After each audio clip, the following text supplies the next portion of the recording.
Hello guys, welcome back to our channel.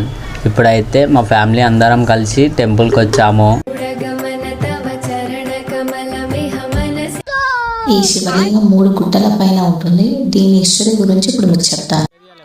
అమావాస్య మరుసటి రోజు ఈ నదిలో స్నానాలు చేసి దర్శనం చేసుకుంటే ఎలాంటి రోగాలు ఉన్నా తొలగిపోతాయని ఇక్కడ ప్రజల సంబంధించిన హిస్టరీ అయితే, పూర్వం పరశురాముడు ఈ గుట్టపై ఒక శివలింగాన్ని ప్రతిష్ఠించి శివుడి కోసం అయితే ఘోర తపస్సు చేస్తాడు.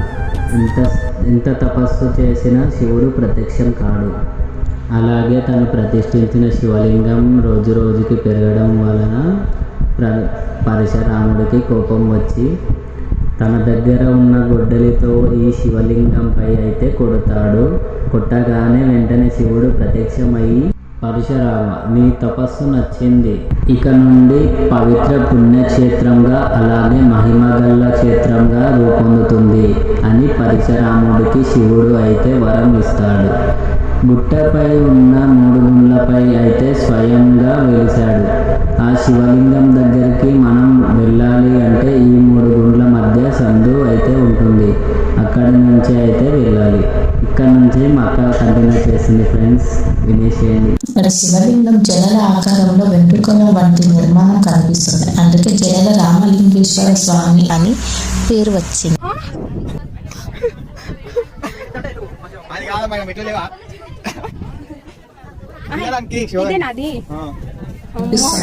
అదే 3 గుండ్ల సందు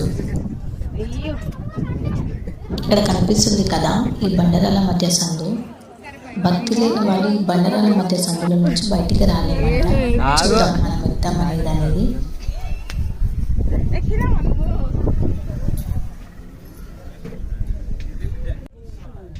ఫస్ట్ అయితే భయపడ్డాను వెళ్ళాలనేది అనేది. ఫస్ట్ మా తమ్ముడు మా పిన్ని వెళ్ళారు. వాళ్ళు చూసి ఏదైతే అదైతే వెళ్తాం వెళ్ళి భక్తులతో బయటకు వచ్చేస్తాం కదా. నేను నాతో పాటు మా చెల్లి కలిసి వచ్చేసాను. కానీ అందుకంటే ముందు ఫస్ట్ భయపడ్డా. మా తమ్ముడు వెళ్ళిండు, వాడు వెళ్తాడో లేదా అని కంగారు పడ్డా. కానీ వచ్చేసాడు. వాడే వీడియో తీసినది. ఫైనల్లీ పైకి చేరుకున్నాం. ఇది మొత్తం పైన పరశురాముడు తపస్సు మెచ్చి శివయ్య స్వయంగా వెలిచినది. ఇక్కడ మీకు జాలి టైప్ ఉన్నా ఇక్కడ కనిపిస్తుంది. అందులో శివుడు వెలిసాడు. చూపిస్తాను ఆగండి మీకు.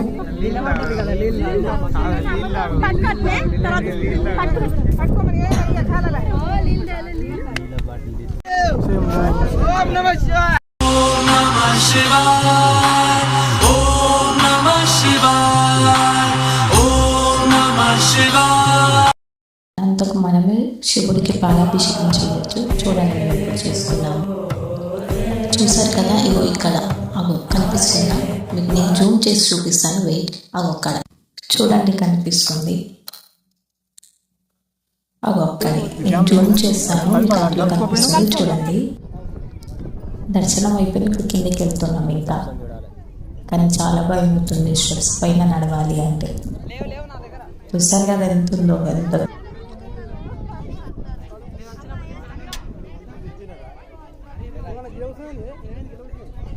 ఇదే పరశురాముడు నిర్మించిన 108వ శివలింగం, జలల రామలింగేశ్వర స్వామి.